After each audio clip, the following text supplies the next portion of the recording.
Hey guys, what's going on? I know it's been a little while since the last video, but we got the 8.8 back. I got it sandblasted here, and axles are ordered up. I'm still waiting on those. Those are 4 to 6 weeks. So in the meantime, today I'm going to start tearing down the Turbo 400 I got.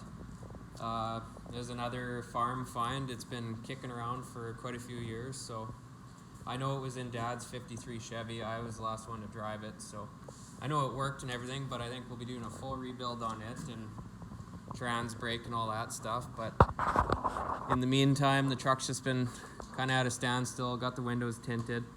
We're going to be putting a windshield in and stuff like that. I just need a hand, so probably get that done this week. I have most of the transmission parts for what I think I need, but once I get into it, I'll know more. So stay tuned and we'll get this Turbo 400 tore down.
So yeah, I'm just working on getting the center support out.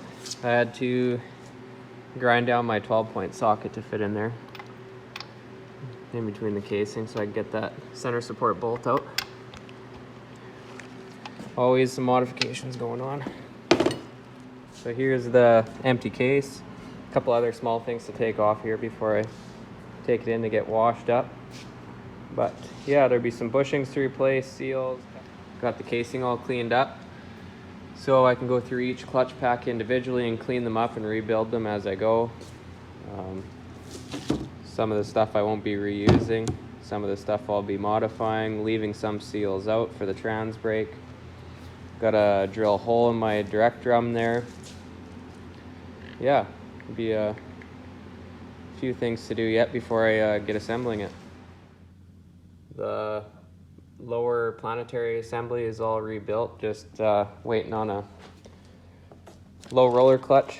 Mine kind of fell apart as I took it apart, and this is the wrong one, but just waiting on that, so I'll have to skip ahead.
Direct drum is done.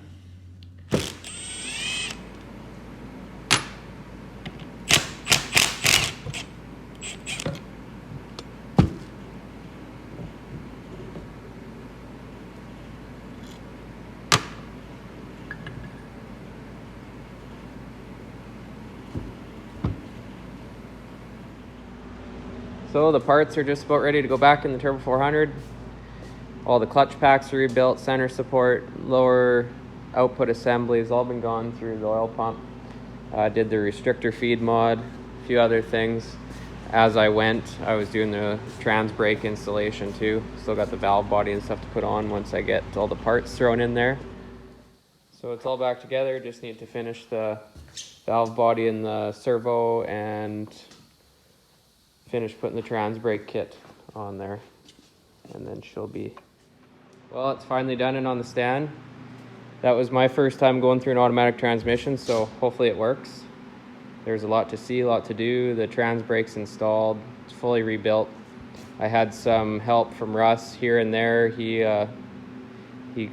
He cleared some things up for me. He knows a lot more about these than I do, so that was helpful.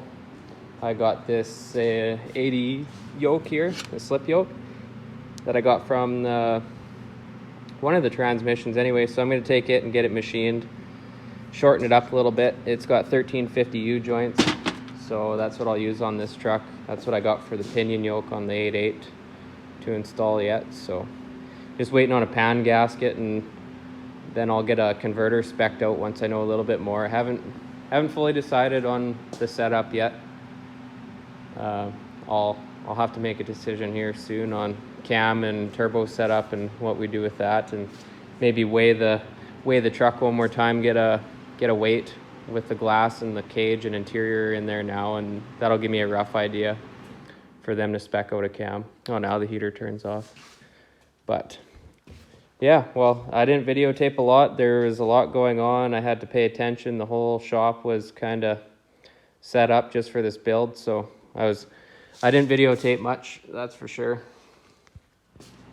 And now that the transmission is done and sitting there, if I'm waiting on rear end parts, my axles and spool and bearings and all the things to go with that, then I'm gonna have no choice but to get this thing out, pull the motor out, clean up the frame a bit, do some painting, clean up this firewall.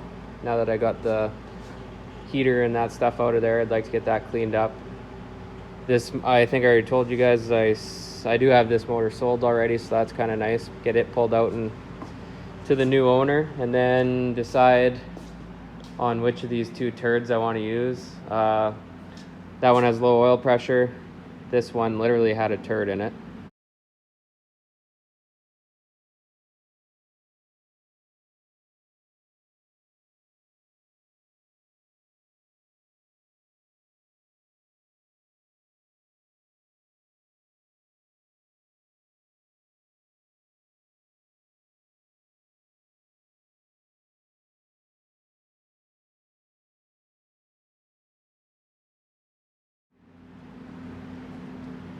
And I won't know until I pull the cam out. If cam bearings come out, I'm not sure what's going to happen there. I'll try not to look at them.